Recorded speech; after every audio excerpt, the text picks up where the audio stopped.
from the heart of Dubai, where tomorrow is being built today, to the world. Welcome to the CTO Show with Mehmet. Here, we redefine technology and reimagine possibilities. With Mehmet, delve into the riveting realms of AI, cybersecurity, and digital technology. Experience the thrilling highs and lows of startups. Immerse yourself in the spirit of entrepreneurship and witness the future of business innovation being written in real time. Now, without further ado, let's tune in and explore the future. Hello and welcome back to a new episode of the CTO Show with Mehmet. Today, I'm very pleased. Joining me from Germany, Eckhard Jann, who is an expert in error. I will keep this, Eckhart, for you to explain what is that. He's an author, he's a podcaster also like me. But of course, we're going to talk a lot about topics which are, in my opinion, are very uh, interesting and should be discussed. And I think we tried with some guests to focus on, but again, I love to hear different opinions from different experts like Eckhart.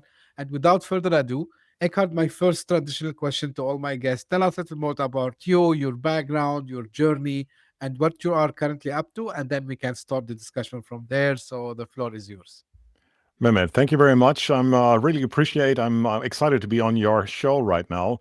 As you rightly said, I am currently working as a business consultant, an author, published a book or wrote a book during the pandemic. But in my previous professional life, I was for 30 years a pilot, a commercial pilot, and worked as a safety manager. So from the very early stages of my career, I was working with people, with colleagues, and investigating occurrences and trying to understand why people may make mistakes. So this is my intrinsic motivation. And after I published the book, which was hugely and greatly receptive here in Germany, which won basically also a prize as the best nonfiction book, it's now available in the US as well. But what I want to say is that I'm also the podcast that I'm producing, Arrow One, in Germany is also extremely successful, and this is now available in the US as well, or in English-speaking podcasts as well.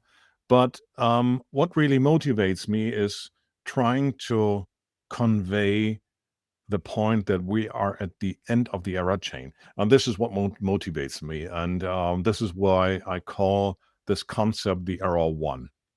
And this is what I would like to talk to you and why the Error One is so important for any startup, for any business leadership, for basically anything that is important when trying to be successful.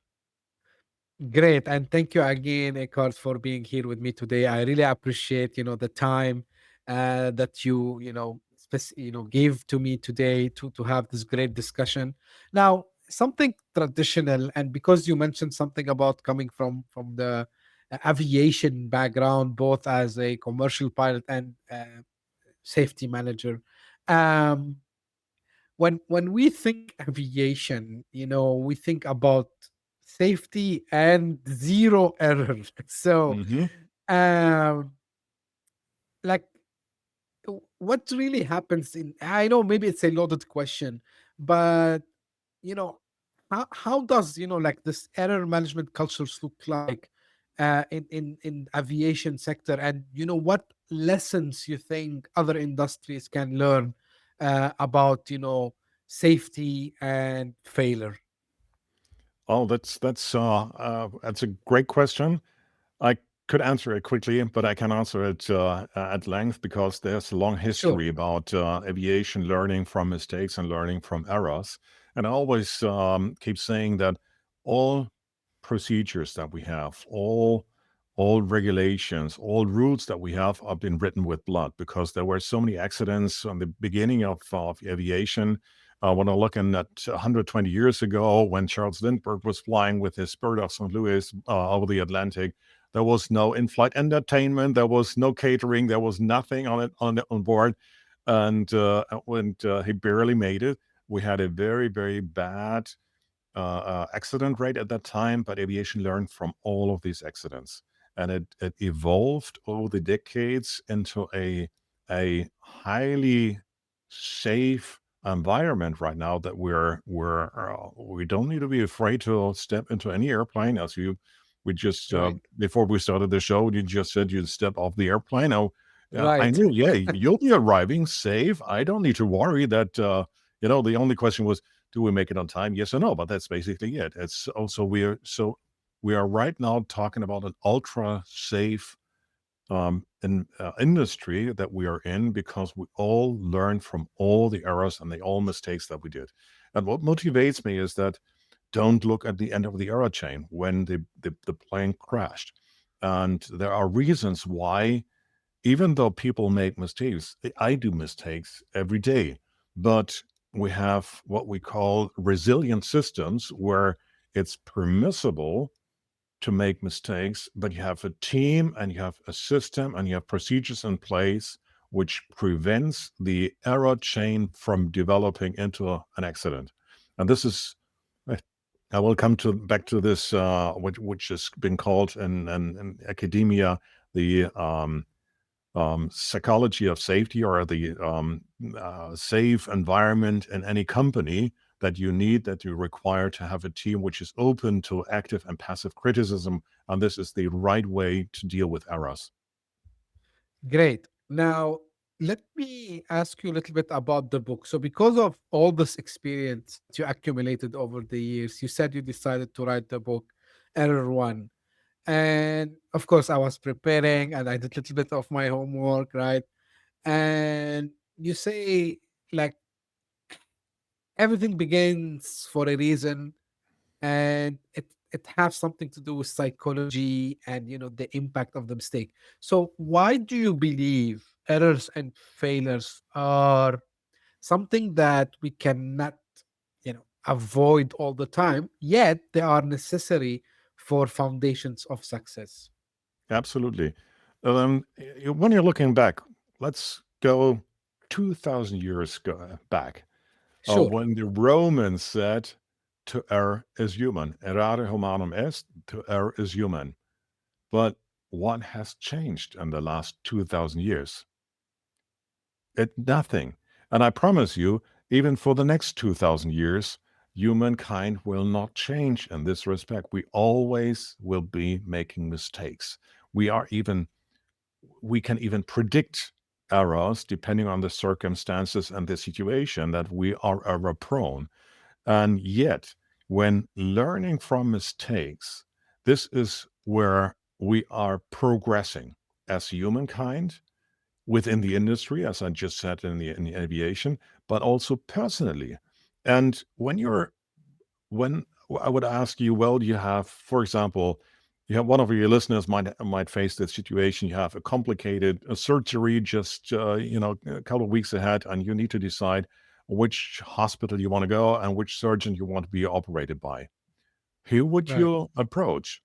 Would you go to someone who said, "Oh yeah, I'm just graduated from medical school, and I saw the surgery on YouTube, so I know exactly what I'm supposed to do"? Or do you want to have someone who's been expert, has been done this operation, the surgery, maybe 100, several hundred, maybe 1,000 times already? He knows exactly where it's been critical, because maybe on some surgery previously, it was, maybe not 100% what he expected, but he learned from this. And we want to have experienced experts who know what they're doing. Why are they experienced? Because they made mistakes. They learn from all the errors. Maybe they learn from other people, but the experience is the foundation to make the sound and a right decision and safe decisions. Eckhart, I don't ask these questions to challenge people, yet I ask these questions to get some better, I would say, understanding. So, because someone might be listening and saying, "Hey, Eckhart, I understand. I get what you're saying. We always do mistakes, whether in personal lives or professional lives. But sometimes these mistakes can be unforgettable, like maybe even they will be destructive, right? So Mhm. in your experience, what's the difference between a mistake that might affect the trust or might destroy reputation versus a mistake that, okay, we can say yes, this is a mistake, this is a failure, I don't know what you want to call it, and it's good for learning for the next time.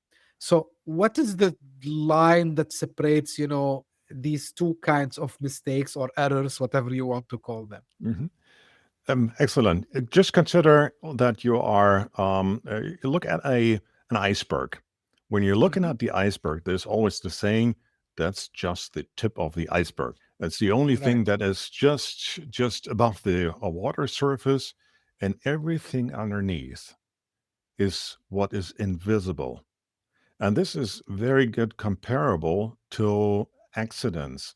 And when I'm talking about errors, these could be minor errors, and the error does not necessarily have to evolve into a huge disaster, a catastrophe, an accident, an airplane disaster, for example. But this is always the result of an error chain. And there are several errors in between that, when they are piling up like dominoes, a row of dominoes, that they will eventually develop into an accident. And the accident is the tip of the iceberg. But the mistakes, those errors, they happen way more frequently than just a Mm. single airplane crash. And this is what we have and what we face each and every day in all of our lives. But this is beneath the water level. This is just the lower part of the iceberg. And this is called the accident pyramid.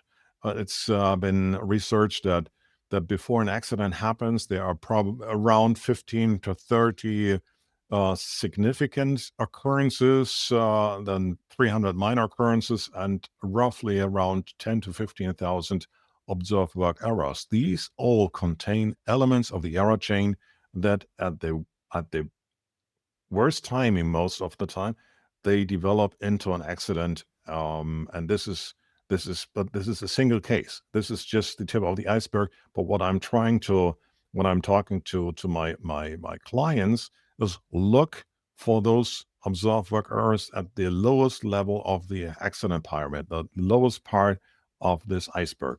When you're looking for those, when you're identifying those error elements, then you're able to prevent the next accident. Perfect. I got it, Eckhart. Now, how I do this? Now, I understand it's a chain. It's not like that big mistake that caused, let's say, a crash, or maybe let's say, maybe in a business perspective, a huge PR catastrophe or whatever. It was a result of multiple errors that or mistakes that happen. Now, me as a leader, me as a founder of a new startup, how I would be able to spot these early so I don't end up with the iceberg that you are just mentioning. So, are there any things I can do to spot these errors early on? Yes, that's very much so, and this is why it's so important to really have an error culture within your company, that people are willing and are empowered to talk about those small errors. When I'm working with hospital, for example, we're developing those error reporting systems. When I'm saying the single simple error could be very important for us to understand how often do they occur. We're making a risk assessment. What is the potential outcome? And when you're identifying those errors early on, then you can prevent it. But it's important that you empower your people, your employees, your colleagues to openly talk about errors, small occurrences. The smallest occurrence, the smallest error could be very, very important, very, very crucial. And there are plenty of accidents that happen in aviation that I'm aware of, where those errors, those significant errors, the error one had happened multiple times before the day that the airplane crashed. One example is the Air Inter accident in France, in Strasbourg. Airplane A320 flew down into Strasbourg at night, and the pilots mistook the autopilot mode. Instead of vertical speed, they inserted flight path angle, or vice versa. They intended to have flight path angle and inadvertently put in 3,300 feet of sink rate, and didn't recognize, and they eventually crashed on the mountains. And when the investigators asked the pilots at Air Inter, how could this be? Most of the pilots admitted, yeah, we all did the mistake previously, but the error chain before did not develop into an accident because the other circumstances and surroundings, they were not lined up to become an error chain. And therefore, it's so crucial to tell your colleagues, to tell the pilots, for example, at Air Inter, before the accident happens, tell us about these small errors, so we get a better understanding where do we have our problems. Now, Eckhard, there is something you mentioned about culture, and I got it, right? But people in general, me included, and I would not hide it, if I feel like all eyes and all fingers would be pointing at me, psychologically, I will be in a defensive mode, especially if I'm talking about like a business perspective, or maybe, God forbid, like crashing an airplane or a car or whatever, or a train, because I and I think this is a human nature. Now, Mm-hmm. you mentioned about the culture. How is that done? Like, I mean, should we give people some trainings first? Should we actually, like in maybe people who are familiar with this term in testing and all this. So sometimes we say we create a sandbox, which is like an environment which is similar to the real one, and then you test with it, and even if everything is broken, you don't care because it was just a test environment, right? Even developers know this. So where to start? Because this is something also related, in my opinion, correct me if I'm wrong, to psychology. It's Yes. related also to communication, because there's a big difference that I come to you, Eckhart, and say, hey, Eckhart, like, I think I made a mistake, or maybe and you might not understand what I want to say. So walk me through, like, when Sure. you are advising a business about this, what are the steps? I'm very really interested to know how Absolutely. we get Ab- this one by one. Absolutely. So there are two or threefold. This is a excellent question, but there's a 2 to 3-fold answer. First of all, Sure. the first and probably the most crucial part of great error culture is what I often see at companies is that we're not looking for the errors, but we're just observing the outcomes, the consequences. So when the airplane crashed, when the car, was sliding off the runway of the street, or there's a crash happened, or something happened or there was a malpractice at a hospital, or anything like that, we're just looking at the consequences. And then your superiors are on the leaders and the managers will look. So what happened and what was the error? But what they are right now doing is they are simply just judging the outcome, not the error. And this is probably the most crucial part. Is what you're looking at is the error, the outcome, not the error. And I'm saying, look for the error one. Where did it all start? Was it fatigue? Was it stress? Was it confusion? Was it distraction? Was it complacency? Or was it maybe negligence or anything like that? But don't only look at the outcome. And there are so many instances where companies are they fire the pilots or the people, the employees, when something had happened, and they because they say, oh, we must punish them. But it really is the opposite of great error culture, when you just fire them because you believe that once you fire those employees, problem is solved. But you really didn't understand, where did it all start from the beginning? Where was the error one? Maybe you have a very, very different issue. I'll give you an example. With the Sure. hospital, when we have the wrong medication, the patient received the wrong medication, and when I start working with my clients, and I ask them, so what did you do? The most often the answer that I get, oh yeah, we talked to the nurse and told her, for the next time you should look better, more carefully. And Okay. it's yeah, well, you're laughing, and I'm saying it's so sad, actually, because it's not that anybody is just saying, they're not blindfolding. They're not saying, oh, I don't care, or just closing their eyes. So what medication do we have enough and plenty, and what needs to we need to get rid of? So it doesn't work the way just telling a single person, look better the next time.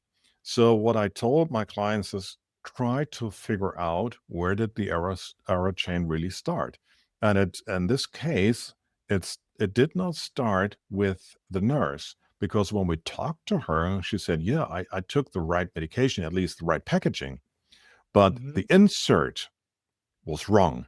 There was the wrong, we call it blisters. I'm not sure how it's called in English, where the I got it. Yeah. small tablets are inside, are packaged, vacuum packaged. It was, so she had the right packaging, but the insert, the tablets were wrong, and she didn't see, and she didn't realize. So obviously, the error chain started somewhere before that, before she took the right packaging. So, but where did it start? Was it maybe another nurse who put it on, put it back in the wrong way? Or even worse, maybe it started with the production company or with the Mm. pharmacist. We don't know. And if you don't look that far, you still have what I call safety myopia. You are blind to the true problems that you might have within your company. So therefore, it's so important to really go to the beginning of the error chain. So putting it all together is, number one, we need to make a differentiations. Errors are not consequences. So don't judge the consequence, just judge the error. If everyone is doing that, you just simply can't fire your employees or those poor colleagues who were at the end of the error chain, because it will happen again. And then we are again at the same accident pyramid. But look for the error one. Where did it all start? And number two is, we have human factor training, what's called crew resource management, where you are trained as crew members that you need to be open to talk about pilots, and you must empower your team by also to tell them, um, you must give me criticism. I need feedback from you, because Yeah. I am not perfect. I, as a captain, I will make mistakes. And I even need the youngest flight attendant on board, who's maybe just checked out a few weeks before, to tell me if she observes something which is unusual. And this is what's called psychological safety, where you have a Mm. team, they are willing and open to give themselves critique. So it's called active and passive criticism. Active means, Mehmet, I'm telling you, I'm observed something. There was something where I believe this is not the optimal way, but maybe there was an error. And passive criticism is that I'm not offended when my team member tells me something, saying, Eckhard, I observed you took the wrong medication, or maybe you are, during the approach, you're too fast, or we're not going to make it. You have to do a grower run, or anything like that. I'm not taking it personally. And to sum it up, there's a research been done by Amy Edmondson, a Harvard professor, and she quite clearly stated, when she observed two different teams, team one and team two. Team one, they were toxic. They were not giving feedback and criticism. And the other one, team B, team two, they were really having this psychological safety. When you have it, when you really live by this, the outcome for the patient, the outcome for the flight will always, always be better. Always. No exception. So Uh, it's a great question, but it's a long answer. I'm sorry about no, that. no, no, no. I love long answers with detailed explanation because when we were talking, now even I started to relate to the training process, which sometimes me as the end user or the consumer or whatever you want to call me, maybe I don't understand what's happening in the background. I'm talking here about the aviation. I know like a lot of people sometimes they start to feel uncomfortable why the plane is stopping for a long time, and why we're not moving, blah blah blah blah. And but the reason is because of course like maybe not all people are fan of this. You've been a pilot, you said, but I've been fan to understand these documentaries about plane crashes and all this. And what I have seen, like every time they were adding to the what you call it, to the manual, that the Mhm. procedures, like something new based on previous things that happened before, and then you need to go over it. And this brings me to the training part. So, and the openness. And this is, I think, why in the aviation you have the pilot and you have the co-pilot. So the co-pilot can interfere and correct if maybe the main pilot forgets something, right? And they True. talk up and they talk openly. And then sometimes I wish why this doesn't happen in the outside world. I mean, Oh, in you're so companies, right. Absolutely. I totally agree. right? Like why Yes. at companies we don't have the same culture sometimes. Mhm. We see it in startups, when they are a very small team, maybe up to 20 people, 25, and then all of a sudden we see this boom, it's not there anymore, right? So we have, and this I think again it's part of the human nature. It's just an observation from my side. I don't know if you have something to add on that, Eckhart. Yes, but yeah, absolutely. 100% sure. I totally agree. Even with startups, the best startups, the most successful, frequently successful startups, they are collaborating. They're talking. Maybe they are even fighting about, which way should we go, but they are talking. They are collaborating, and normally errors very often very quickly become very obvious to everyone. So you can't, in startups and small companies, you simply can't hide them. Now, the issue is not the error. The issue is how do we deal with them? How do I, as a startup, as investor or as the founder of a startup, how do I deal with them? If I believe I'm the only person in the room, in the company, who is the wisest person, I'm the only one making the right decision, and everyone just needs to follow me because I know exactly, and you just simply shut up. Those companies most often fail. The best Right. companies are the ones who saying, Mehmet, yeah, let's fight. What do you think about this? What do you well, what maybe we should do it differently. Maybe we should try this program, this programming, this software, or this approach, this marketing, this pricing, and yeah, mate, I don't know. And oh, that was, and then a week later they sit together and say, okay, no, that was a bad decision. Okay, let's try differently. So they are very agile companies. This is also an issue. Agile companies are very very quick and very evolving because they expect that errors will happen, but they learn from each error. Because you mentioned investors. I think the best industry that have this culture very good are the venture capitalists. Mhm. Um, there's a book, and just for the sake I don't misspell anything wrong, it's called The Venture Mindset: How to Make Smarter Bets and Achieve Extraordinary Growth by Dr. Ilya Sribolev.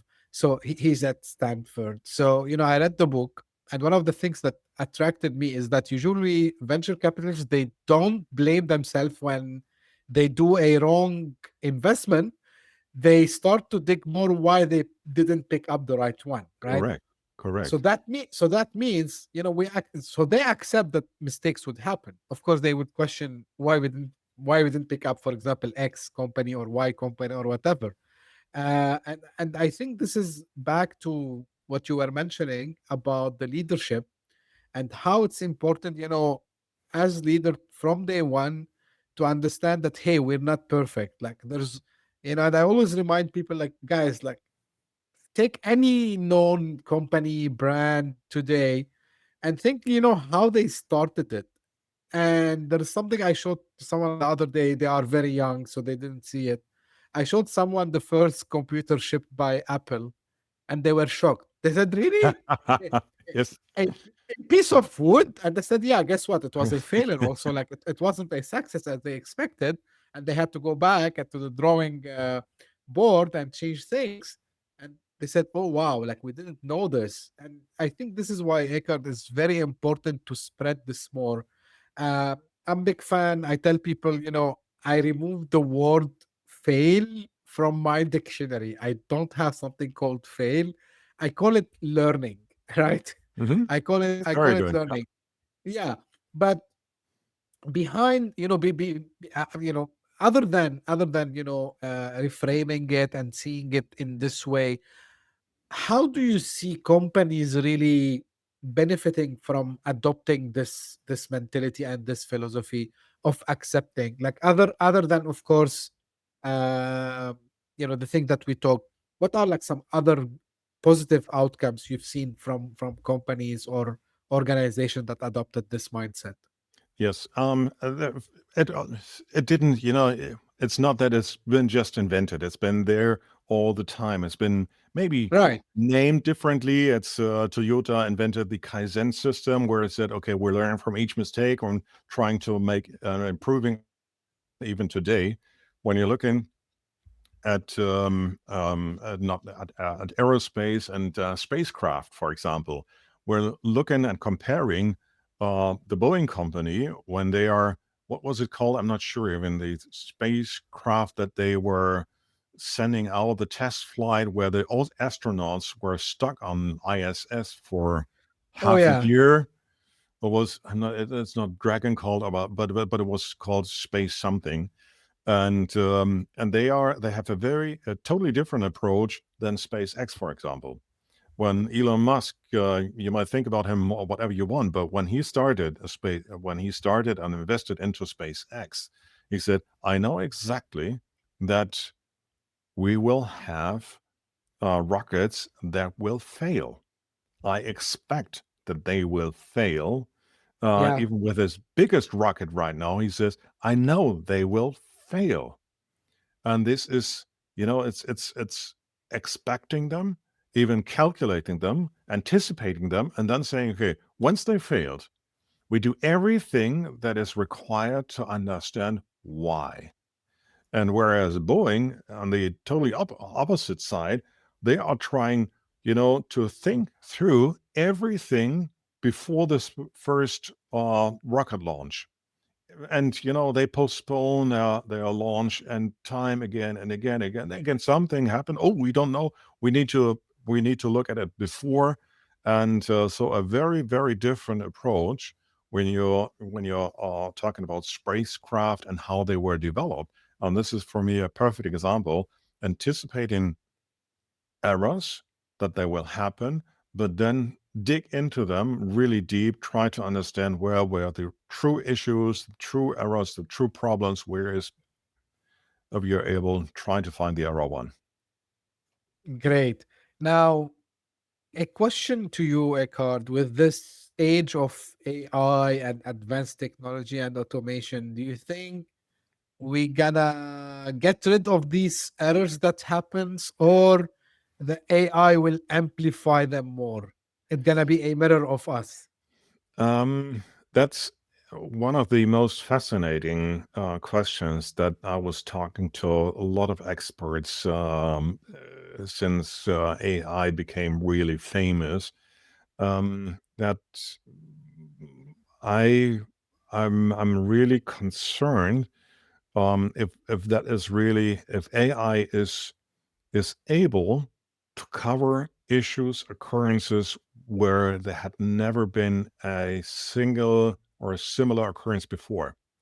It's from my perspective, from what I learned from all the experts that I was talking to, is that AI is not not intelligent in a creative way, but it's very smart because it can use all available knowledge that is publicly available from all databases, with Wikipedia or anything like that. And even though that you still have the issue that AI is hallucinating sometimes with its answers, but when you're looking at at Apollo 11, and this is a great example. When John F. Kennedy said, we're going to send a man to the moon and bring him, this is the second part is even more important, and bring him back safely to Earth.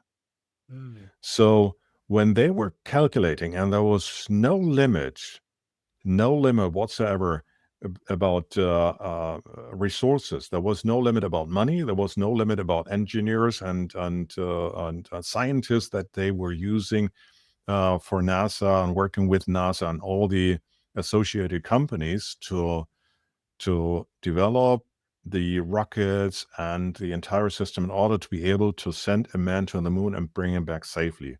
When they did this, they of course had the issue that they said, how do we go about with occurrences that we can't anticipate? We don't know. Right. And even though the money wasn't a limit, it was no limit at all. No limit at all. So they were trying to calculate what's the risk and what is the possibility, what something could happen. And but all calculations were devastating. All calculations resulted in a calculation where it said it can't be successful. So they said, okay, we put it in our drawer and go back to not a quantitative analysis, but a qualitative analysis. And they said, oh, we're trying to make sure that they will be able. So you have 100,000s of people working for 10 years and trying to figure out anything that could go wrong, have checklists for anything, have the most extensive train that you could get astronauts. And then what happened on the day that Apollo 11 was the Eagle was approaching the moon's surface? What had happened? Suddenly, you have an alarm. Error. Oh, an error. Either, I think it was 10, 11 or something, 10, 12, 21, I think. And suddenly an error occurred within the lunar landing module. And in Houston, hundreds of people were watching, and they didn't know. They didn't know what to do. They were totally confused. Oh, what happened? And finally, at the end of the day, who saved NASA's reputation? It was were the astronauts. Neil Armstrong on board with Buzz Aldrin. They said, we continue. They had the permission to continue, but they saved NASA's reputation and saved Apollo 11, the day where it was so crucial. No matter how much you were looking at it before, there will be always situations where you need humans with their creative minds Right.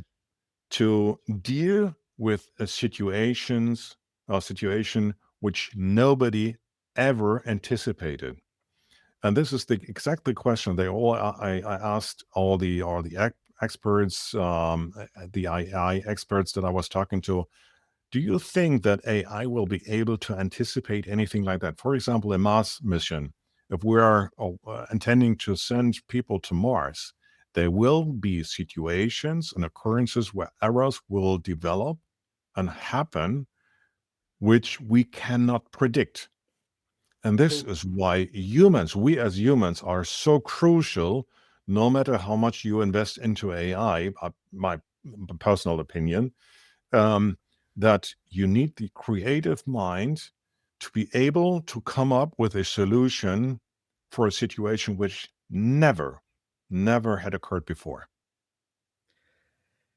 I can't agree more because AI also relies on what data we feed it, right? So whatever we teach the AI gonna do the same thing. So if we feed the AI, to your point about hallucination, and it's not creative in the way that some people they think, so it gonna mimic us. Like, this is, again, it's a personal view.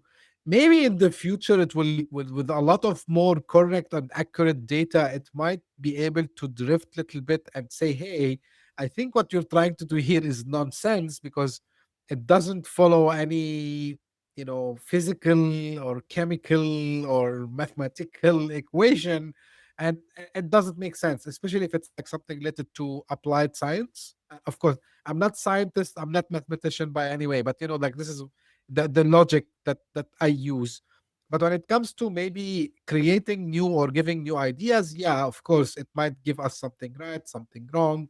It depends. But yeah, I think the point that you just mentioned, Eckhart, is important about the need for human action at the end. So we are the ones in control. So 100%.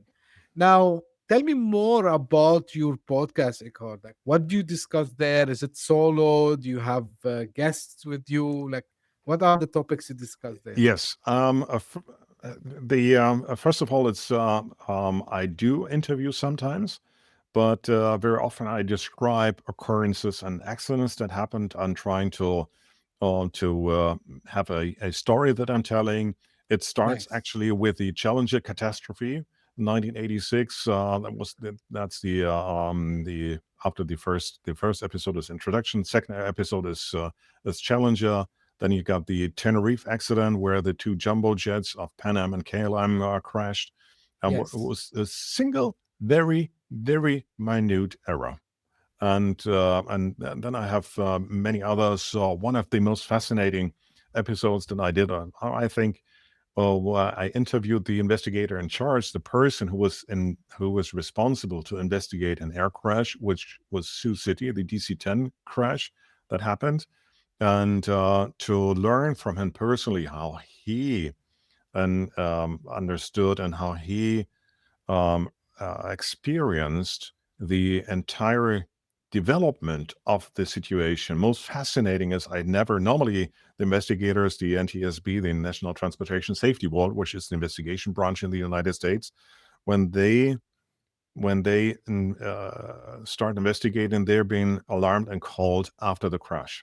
But the DC-10 Sioux City accident was very different. They were alarmed while the airplane was still in flight. They were fighting for Oh, controls because they lost all the hydraulics and were fighting for control. And the NTSB was absolutely convinced that they will crash and probably everyone will die. So they were alarmed while they were still in the air. So it all happened real time. And talking to this person, Bob McIntosh, a retired NTSB investigator, was just one of the most fascinating, interesting stories and interviews that I did. And this is available on Spotify and almost any kind of podcast platform that you can look. And then I have many others. There are Exxon Valdez and Deepwater Horizon. And so it's not only aviation related, but errors happen everywhere where humans are. looks very exciting, to listen, because knowing the knowing at that moment of the incident, or let's say the crisis, right? Because when you have an error, mistake, whatever again you want to call it, so you have these moments where you have also to take decisions very fast. I mean, the error happened. We can't change it anymore. So now the decision process and everything that happens in maybe milliseconds, microseconds. I'm very interested to see the people who tells these stories also. So look, something which is amazing there.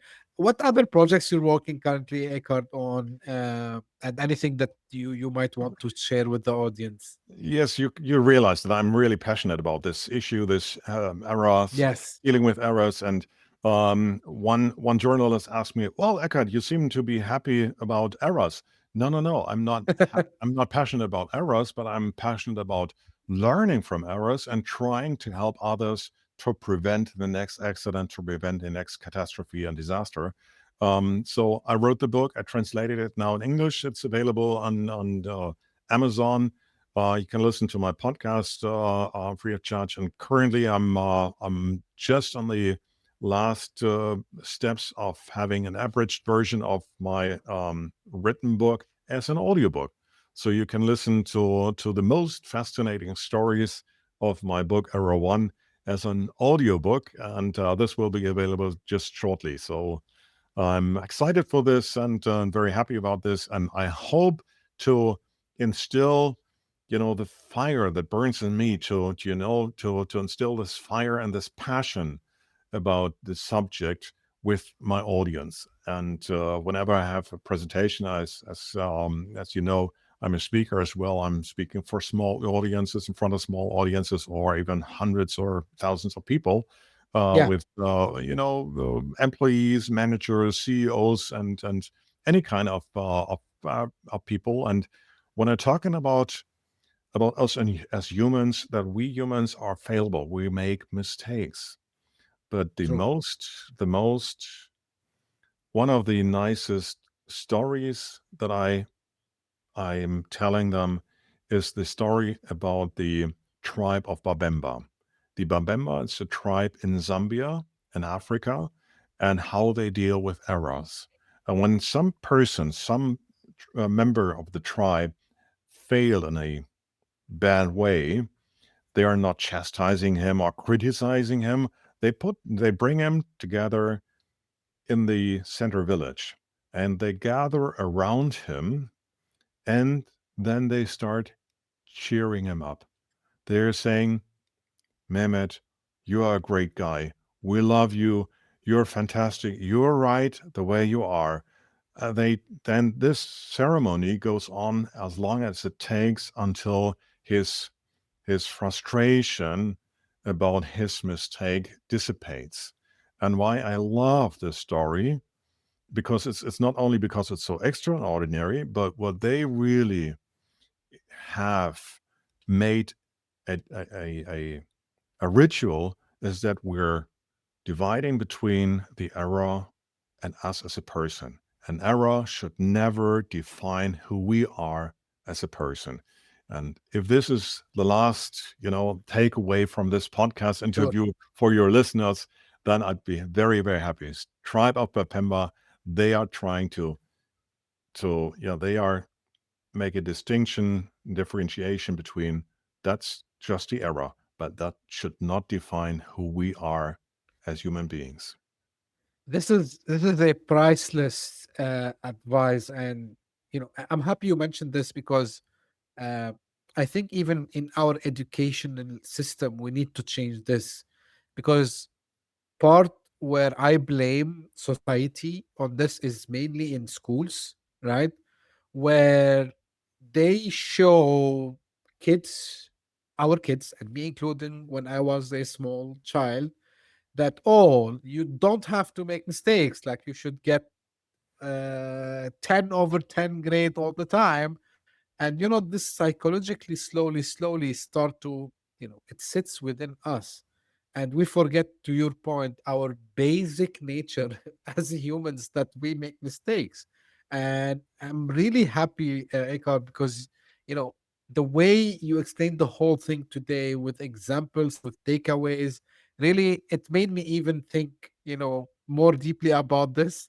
uh, and by the way, just so people, if they want to get in touch, do they find you on LinkedIn? Is there any Yes. social? Okay, great. Yes, Uh, LinkedIn and everything else you can find on LinkedIn. I do provide aviation investigation training for aviation investigators, safety managers, for example. But you can also look at error-one.net. That's the domain. But everything else you find me. And please, anybody contact me on LinkedIn. I'm very, very happy about any contact, any feedback, and any kind of interested parties who is interested in talking and giving interviews. This is why I'm so passionate about, and I really appreciate the time and being on your My show. pleasure. My pleasure. It's very obvious, Eckhard. Your passion is like I can sense it from the distance, and of course, all the links for the book, the podcast, your the website about the training, and your LinkedIn, all will be in the show notes, so people they don't need to go and look for that. I really appreciate the time, Eckhard. It was really a very engaging discussion. I learned Yeah, a lot from you, and thank do you you. remind us. Simply, I would say it in this way that we are humans, that we do mistakes. We should not blame ourselves much. Of course, we should take care, but it's okay. We can do mistakes and we can do errors. So thank you Yes, very much for bringing this Mehmet. back. And this is how I end my episode. This is for the audience. If you just discovered us by luck, thank you for passing by. If you liked what you listened to and you want to keep knowing about the new episodes, subscribe and share it with your friends and colleagues. And if you are one of the people who keeps coming again and again, thank you very much for the support, for the encouragement, for all the things that you are doing for the podcast this year, keeping us up into the top 200 charts on Apple Podcast. I can't thank you enough for this, and thank you for the support on the book launch also as well, from nowhere to next. And stay tuned for some news also very soon. And as I say always, thank you very much for tuning in. We'll meet again very soon. Thank you. Bye bye. Hit that subscribe button, share the show with your tech-savvy friends and fellow entrepreneurs, and leave us a review on your favorite podcast app. Your support means the world to us.